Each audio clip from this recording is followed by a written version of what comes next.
नमस्कार दोस्तों, आप देख रहे हैं यमुना एक्सप्रेसवे। ये ग्रेटर नोएडा से दिल्ली की तरफ जाने के लिए सीधा और लेफ्ट में यमुना एक्सप्रेसवे, मथुरा, आगरा, और ये सीधा नीचे की तरफ नोएडा ग्रेटर नोएडा एक्सप्रेसवे। ये जो सामने फ्लाईओवर है, ये रोड क्रॉस करवाता हुआ यमुना एक्सप्रेसवे और दिल्ली की तरफ से या दूसरी रोड से कनेक्ट करने के लिए ये लूप ये है फिलहाल जिस पर हम चल रहे हैं, यमुना एक्सप्रेसवे। यमुना एक्सप्रेसवे का Noida greater Noida expressway.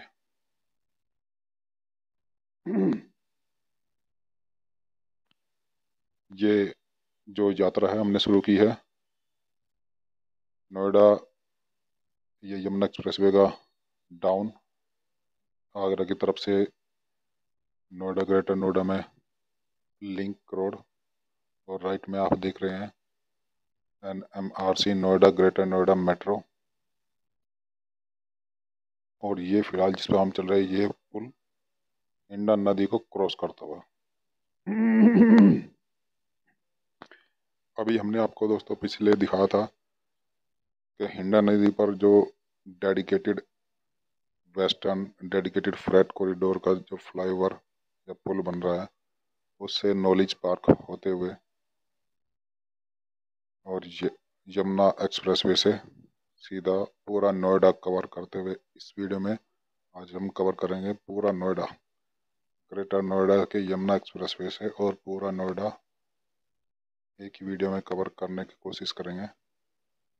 Video थोड़ी लंबी बन जाएगी। तो ये है ग्रेटर नोएडा का एंड पॉइंट और एंट्री होती है नोएडा में। तो दोस्तों ये जो सामने आप देख रहे हैं, नोएडा ने अपने जितने भी गेट हैं लगभग सभी गेट पर एक अलग अलग तरह के एक गेट बनाए हुए हैं। ये अभी हाल ही में बना है और ऐसा लगता है कि ये गिरने वाले हैं पोल्स, मगर यही डिजाइन है। पोल्स गिरते नहीं है मगर लगते ऐसे हैं कि गिर रहे हैं। ग्रेटर नोएडा के विकास में ये road Noida greater Noida expressway बहुत ही हेल्पफुल,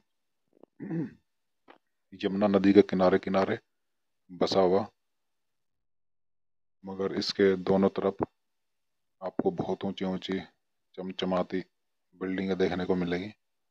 और यहाँ अंडरपास का काम के लिए बोर्ड लगा हुआ है।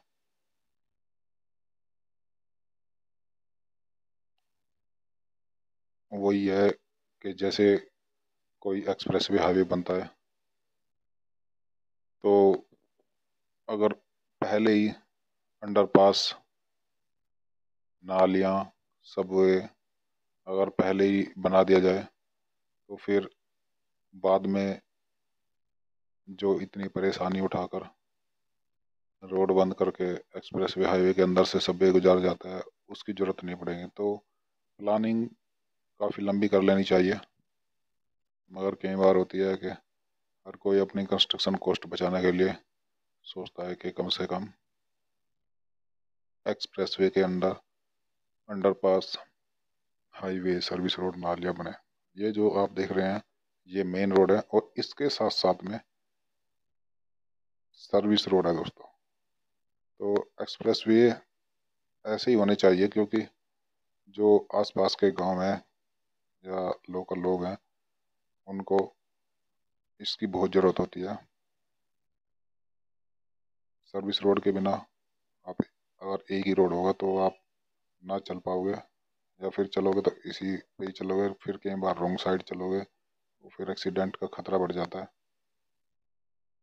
ये रोड अभी हाल ही में दोबारा बनाई गई है, इसलिए इसके ऊपर जो लाइन वाली पट्टी होती है अलग अलग जो रोड दर्शाती है वो भी नहीं बनी है।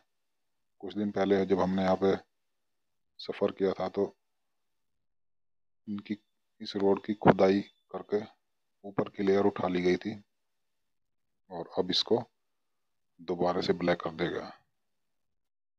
ज़्यादातर तो रोड उसी रोड के ऊपर बना दी जाती है, मगर कई बार जब ये लगता है कि रोड ऊंची नहीं करनी तो उसी मटेरियल को उठाकर उसको रिप्रोसेस भी कर लेते हैं और रोड उसी लेवल पर रह जाती है।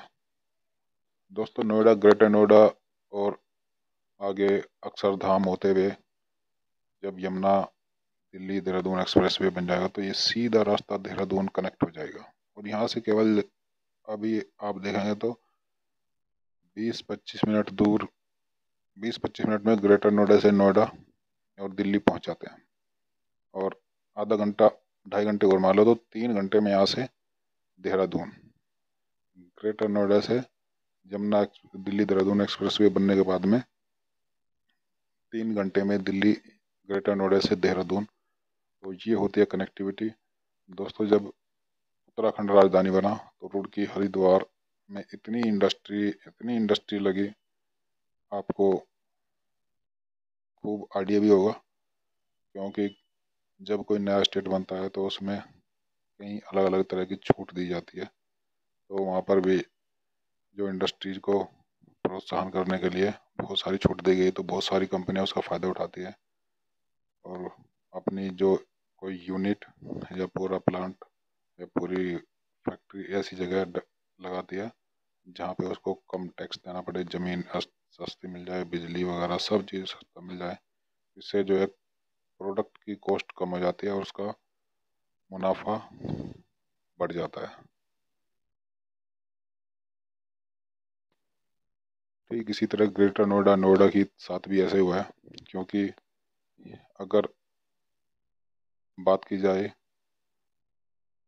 तो दोस्तों, बात आप बाद में करेंगे, ये आ चुका है वेस्टर्न डेडिकेटेड का फ्रेट कॉरिडोर के पिलर्स, जो यमुना एक्सप्रेस वे कहें या Noida, greater Noida express way में अब यहाँ से कोई दूसरा रास्ता राइट की तरफ दिखाई नहीं दे रहा जाने के लिए। क्योंकि आगे ऐसा लगता है ये कोई बहुत बड़ी बाउंड्री है, उसके अंदर से ये पूरा सेगमेंट या पूरा रोड उसी के अंदर से निकाला हुआ है। तो देखते हैं, कोशिश करते हैं, या तो western dedicated freight corridor, COTs, Japanese company. इधर से एक रास्ता है मगर वो केवल लेफ्ट की तरफ जाएगा और आगे ऊपर कॉरिडोर बना हुआ है, मगर ऊपर चढ़ने के लिए कोई रास्ता दिखाई नहीं दे रहा।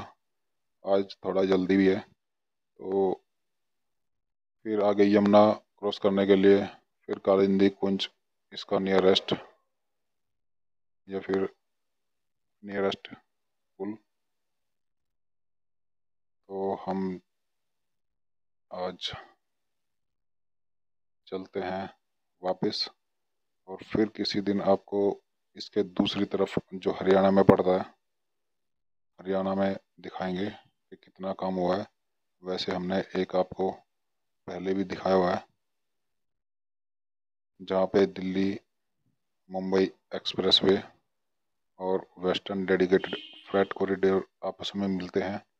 उस पॉइंट की कई वीडियो हमने बनाई हुई है। क्या सुंदर नज़ारा है दिल्ली मुंबई एक्सप्रेसवे इस कॉरिडोर के ऊपर से गुजरता हुआ।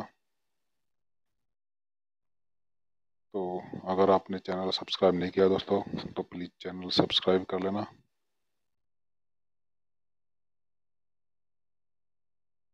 और बारिश में जो पेड़ों की रौनक है, कितने ग्रीन हो जाते हैं, क्योंकि पोल्यूशन जो धूल मिट्टी पेड़ों के ऊपर होता है वो सारी पानी के साथ बह जाती है और बिल्कुल ग्रीन ग्रीन दिखाई देते हैं। और वैसे भी जो इनकी जो ग्रोथ है पेड़ों की, वो सबसे ज़्यादा बरसात के दिनों में ही होती है। इसीलिए ज़्यादातर रोड के आसपास कटिंग करनी पड़ती है, क्योंकि ये रोड पर भी आ जाता है।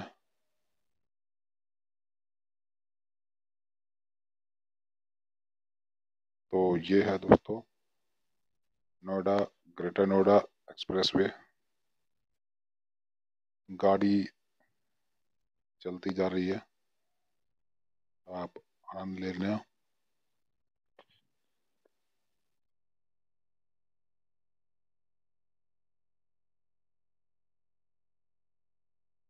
आपसे एक रिक्वेस्ट है कि कमेंट करके दोस्तों बताना कि बीच में क्या थोड़ा रुक रुक कर बोलना चाहिए या कंटिन्यू एक साथ बोलना चाहिए, क्योंकि मुझे अब ऐसा लगने लगा है कि पहले मैं को कंटिन्यू बोलता रहता था, तो कई बार ऐसा लगता है कि जो रोड है उसका जो आनंद है वो कम हो जाता है। तो इस तरह के रोड पर प्रयास अब मैंने ये थोड़ा चेंज किया है कि थोड़ा रुक रुक कर, थोड़ा गैप दे देकर बोलना शुरू किया जाए।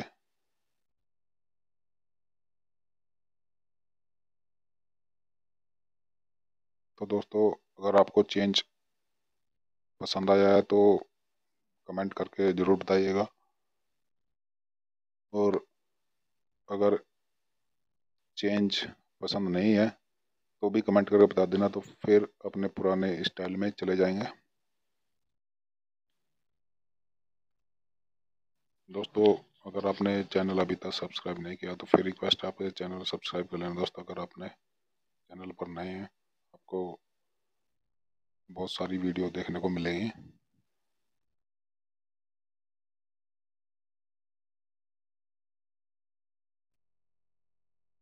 दोस्तों, पहले एक दिल्ली शहर, और दिल्ली शहर के पास में सब सिटी नोएडा का नाम ही न्यू नोएडा से, नोएडा के एन का न्यू, ओ से ओखला इंडस्ट्रियल डेवलपमेंट अथॉरिटी। आपने दिल्ली के जो ओखला है, ओखला में इंडस्ट्रियल एरिया है, और वहाँ पर पहले ओखला में ही सारे जितने मैन्युफैक्चरिंग हब और काफ़ी इंडस्ट्री वाले एरिया था, उसी का एक्सटेंशन करके पहले, क्योंकि ये ओखला सरिता विहार के रास्ते अटैच होता है, तो नोएडा बसाया गया। और नोएडा का जब डेवलपमेंट होगा उसके बाद में फिर ग्रेटर नोएडा। मगर आप अगर इसकी फुल फॉर्म देखोगे तो आप पाओगे कि ये दिल्ली का बिल्कुल एक सब सिटी है। दिल्ली के ओखला एरिया के नाम पर नोएडा और फिर ग्रेटर नोएडा बसा, और आज ओखला, नोएडा, ग्रेटर नोएडा, कितना अंतर है आप खुद समझ सकते हैं। दोस्तों, यही एक चीज़ है कि जब नई जनरेशन होती है तो उसकी चमक दमक अलग होती है, उसका डेवलपमेंट अलग होता है, उसमें जो चाहे चेंजेज करना चाहें वो कर सकते हैं, उसको डेवलपमेंट कितने हिसाब से करना है वो कर सकते हैं। मगर जब पुराने हो जाते हैं तो उसका रीडेवलपमेंट किया जाता है, तो उसमें काफ़ी मुश्किलात आ जाती है। जैसे आपने चांदनी चौक देखा होगा। चांदनी चौक एक पूरा हेरिटेज एरिया है चांदनी चौक का, या कहे शाहजहानाबाद का। जो पुरानी दिल्ली है, लाल किला और उसके आसपास जो बाउंड्री है उसमें शाहजहानाबाद बोलते हैं उसको पूरा, और शाहजहानाबाद रिडेवलपमेंट के नाम से चांदनी चौक और आसपास का डेवलपमेंट किया जा रहा है। दोस्तों, हमने एक वीडियो में दिखाया है कि चांदनी चौक के एरिया में एक नया हवा महल, बिल्कुल जो जयपुर का हवा महल, उसी की तर्ज पर एक नया हवा महल बनाने की प्रयास या बनाया भी था काफ़ी हद तक, और फिर उसकी कंप्लेंट वगैरह कुछ हुआ, तो ये न्यूज में भी आया कि ये पूरा एरिया हेरिटेज है तो उसमें कोई छेड़खानी नहीं कर सकता। और एमसीडी ने नोटिस वगैरह भी दिया उसको कि जो आपने चेंज किया है एक तो चेंज हटाइए, और जिस तरह की बिल्डिंग पहले थी सेम उसी शेप में आनी चाहिए। तो ये जो पुराना है, पुरातात्विक हेरिटेज है, वो उसी शेप में रखना होता है।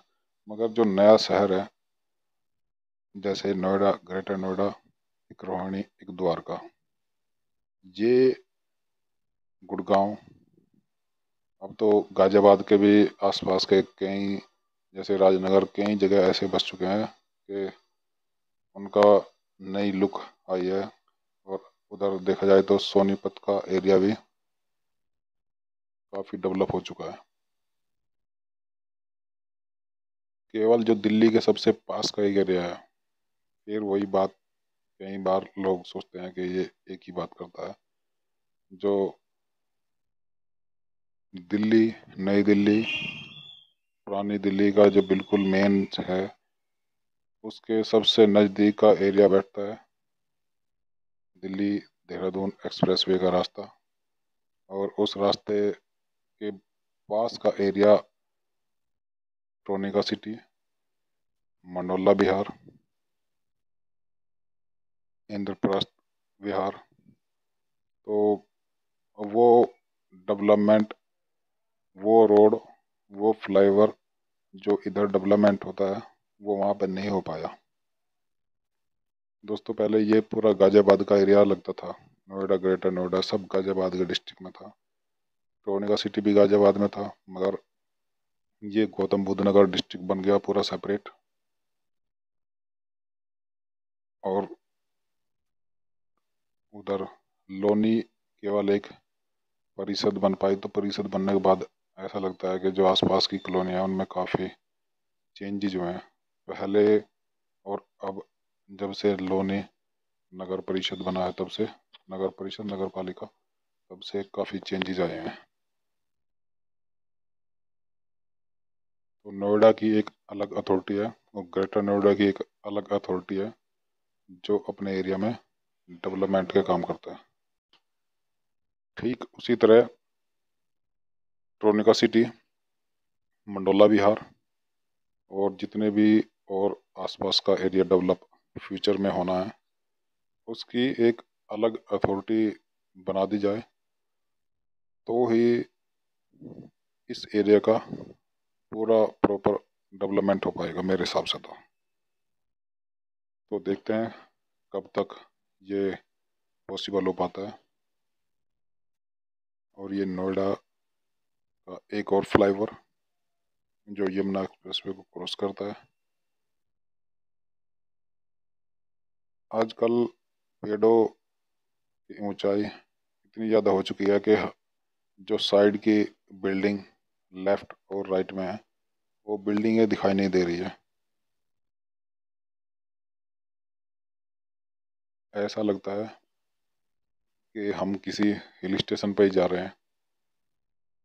अच्छी बात है वैसे तो, जब इतना पोल्यूशन रहता है तो उसके बीच में ग्रीनरी या ग्रीन बेल्ट इतनी हो। एक तो इससे जो डिवाइडर के दूसरी तरफ ट्रैफिक चल रहा होता है उसकी रात में जो लाइटें पड़ती हैं उससे बच जाते हैं। और वैसे भी इसके बीच के डिवाइडर की काफ़ी चौड़ाई है जिसको ग्रीन पट्टी बनाया गया है। तो ये इसीलिए बनाया जाता है, नहीं तो आजकल आपने दिल्ली देहरादून रोड और भी कई रोड पे देखा होगा कि बीच में कंक्रीट की पट्टी बनानी पड़ रही है। वो सब इसीलिए बनाई जाती है कि एक तो लेफ्ट से राइट कोई अचानक से ना आ जाए, दूसरा बीम लाइट जो पड़ती है वो ना पड़े। तो दोस्तों हम बात कर रहे थे कि जैसे दिल्ली पुराना शहर हो चुका है, उसके जो सब सिटी हैं अगर आप ध्यान से देखोगे तो जितना ग्रोथ ये नए सिटी करते हैं पुराने वाले उतनी ग्रोथ नहीं करते। ये ठीक इसी तरह जैसे बच्चे की ग्रोथ होती रहती है तो उसकी एक स्पीड ज़्यादा होती है, बड़े होने के बाद में एक स्टेबिलिटी आ जाती है। तो ठीक इसी तरह जो दिल्ली शहर है, सबसे बड़ी बात है कि दिल्ली शहर सदियों का शहर है, पुराना शहर है। और प्रॉपर डेवलपमेंट तरीके से नहीं हो पाया, बाकी भी सब सिटी का जो डीडी है वो नहीं कर पाया। जैसे यहाँ पे डीडी आप देख रहे हो, जब से ये रोड पे चल रहे हैं आपको जो अतिक्रमण है लगभग ना के बराबर है। आपको इतनी दूर अगर जाओगे दिल्ली में, ठीक है रोड होगी, मगर वहाँ पे आप देखोगे कि जो अतिक्रमण होता है उससे एक, बस कुछ कह नहीं सकते। उसमें बहुत से लोगों का हाथ होता है, बहुत से लोगों को रोजगार भी मिल जाता है, मगर जो चीज़ जिसके लिए बनी है वो उसी के लिए रहे तो ज़्यादा बेटर है। नहीं तो दोस्तों ये जो पूरा रोड है ऐसे ही कवर हो जाता है। और फिर फ्यूचर में बात आती है कि अतिक्रमण हटाए तो दिक्कत, ना हटाए तो दिक्कत। अगर दिल्ली की बात की जाए तो दोस्तों प्लानिंग के हिसाब से कितनी कॉलोनियाँ अनऑथराइज है। हजारों कॉलोनियों से अनऑथराइज कॉलोनियाँ, यानी कि आदमियों की बात नहीं है, कॉलोनियाँ। एक कॉलोनी में कितने लाख आदमी रहते हैं। और दोस्तों अगर रूल की बात की जाए, रहते हम भी उन्हीं में हैं, मगर अगर रूल की भी बात की जाए और रूल कह दे कि भाई सबको हटा के तोड़ दो, खत्म कर दो भाई, तो कितना बढ़ावा जाएगा। इसीलिए ना कोई गवर्नमेंट आती, हर कोई गवर्नमेंट इलेक्शन लड़ती है, जीतती है इसी के नाम पे। सुप्रीम कोर्ट तक मैटर पड़े रहते हैं, सुप्रीम कोर्ट भी यही है। सारी सेंट्रल गवर्नमेंट, सारी दिल्ली गवर्नमेंट, सब पार्टियां, सब विदेश विदेश के सब यही है, और सब सारे काम यही हो रहे। तो ये क्या बात है कि भाई,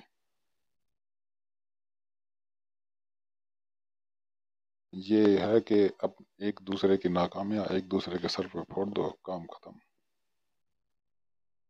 पब्लिक कहाँ जाएगी? पब्लिक को जहाँ सस्ता मिलेगा पब्लिक भी वहाँ जाएगी। अगर वही फैसिलिटी पास में सस्ते में मिलती है तो आदमी सस्ता खरीदेगा। अगर डीडीए ज़्यादा डेवलप करता तो डीडीए दे देता, जैसे एक द्वारका। इसीलिए सब सिटी बन पाई है। मेरे हिसाब से तो ये जो इसकी जो बाउंड्री है ना दिल्ली की, इसी को एक्सटेंड कर देना चाहिए। जो दिल्ली है, दिल्ली के अंदर गुड़गांव, नोएडा, ग्रेटर नोएडा, गाजियाबाद, और जितना एनसीआर है, जहाँ तक जो अलग अलग डिस्ट्रिक्ट है, कम से कम 8-10 डिस्ट्रिक्ट और हैं अलग अलग, हरियाणा और यूपी के। तो उन सब को एक दिल्ली की ही नागरिक बना के एक पूरी प्रॉपर फैसिलिटी दी जाए। तो दोस्तों इसी की बात करें तो रोड की जो ऐसे उठाई गई है लेफ्ट की तरफ और राइट की तरफ बन चुकी है, तो ऐसे ही यहाँ से पूरी रोड को एक परत हटाकर नई रोड बनाई गई है।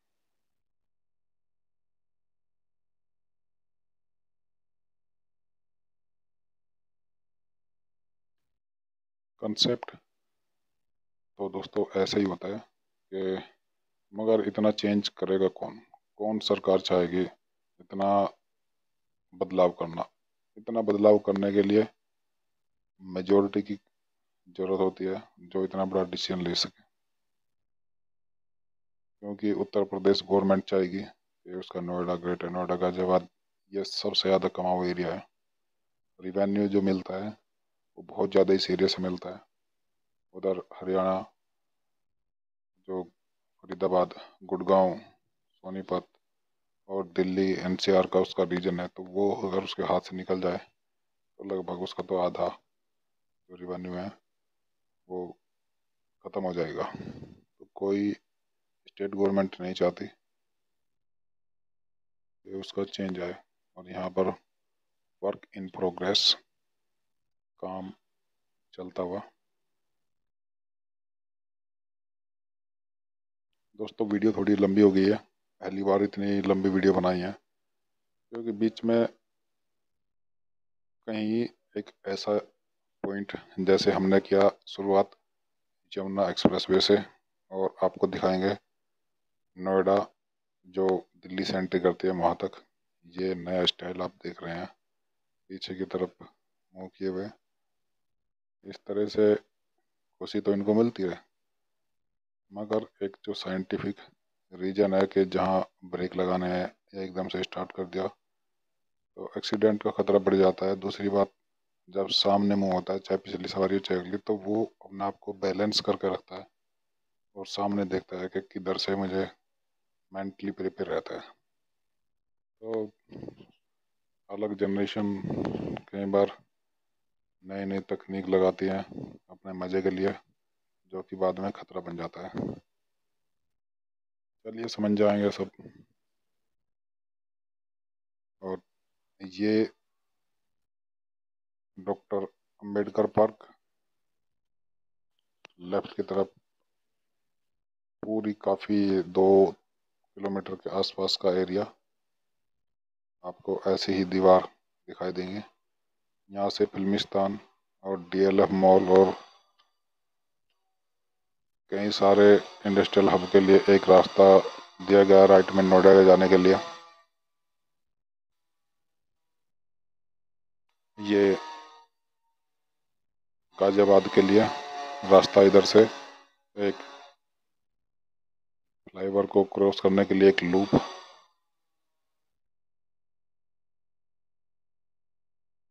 और राइट में जो आप देख रहे हैं लगभग ये फिल्मिस्तान का एरिया है। ये फिल्म सिटी है नोएडा की। जितने भी लगभग अगर आप मीडिया की बात की जाए तो ये पूरा हब है। जितने आप न्यूज़ चैनल देखते हो, इतने स्टूडियो यहाँ पर है। जैसे मुंबई में फिल्म इंडस्ट्री है, पूरे बड़े बड़े बैनर्स हैं, ठीक उसी तरह ये दिल्ली के पास का फिल्म स्टूडियो बहुत सारे यहाँ पर है। इसकी भी दोस्तों हमने एक अलग सेपरेट वीडियो बनाई है, अंदर की दिखाया आपको कितने सारे चैनल्स, कितने स्टूडियो यहाँ पर है और कितने लोग यहाँ से प्रसारण करते हैं। बड़ा ही सुंदर नज़ारा है जब अंदर देखते हैं फिल्म सिटी। ये तकनीक है दोस्तों, ये एक नई तकनीक है। पहले सब लगभग खेती पर ही निर्भर थे, फिर धीरे धीरे जितने अलग अलग प्रोफेशन है सबका डेवलपमेंट हुआ। तो दोस्तों हम पहुंचने वाले हैं दिल्ली नोएडा बॉर्डर पर, और यहीं पर नोएडा का एडमिनिस्ट्रेटिव डिपार्टमेंट का एक ऑफिस है। और ये डीएनडी फ्लाईओवर के लिए रास्ता, एक रास्ता वो था, यहाँ से डीएनडी फ्लाईओवर क्रॉस करते हैं डीएनडी से और पहुंच जाते हैं आश्रम या फिर सराय काले खां।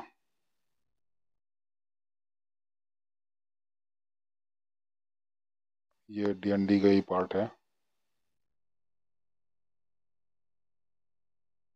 दोस्तों एक बार फिर रिक्वेस्ट है, अब सबसे पहले तो क्योंकि पहली बार इतनी लंबी वीडियो बनाई है, और अगर आप अभी तक चैनल पर है तो आपका बहुत बहुत धन्यवाद इतनी देर तक वीडियो में बने रहने के लिए। और अगर चैनल सब्सक्राइब नहीं किया दोस्तों तो प्लीज़ चैनल भी सब्सक्राइब कर लेना। और हम पहुंचने वाले हैं दिल्ली नोएडा बॉर्डर पर, और यहीं तक आज हमारी वीडियो रहेगी।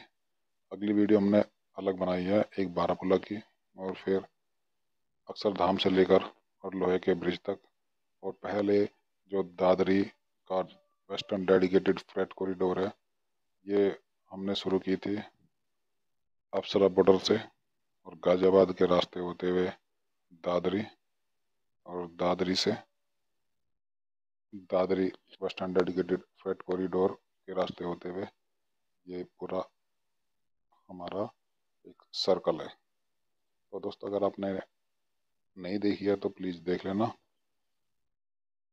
और ये फिर डीएनडी फ्लाईओवर, एक लूप इधर से, और सामने आप देख रहे हैं दिल्ली नोएडा बॉर्डर। यह है गौतम बुद्ध नगर नोएडा। और जैसा कि उधर दिखा था, इसने हर जगह अपनी अलग लुक दी है, और ये बोर्ड आ जाते हैं बैरिकेड्स दिल्ली पुलिस। कोरोना काल में इनका काफ़ी यूज किया गया एंड बॉर्डर पॉइंट पर।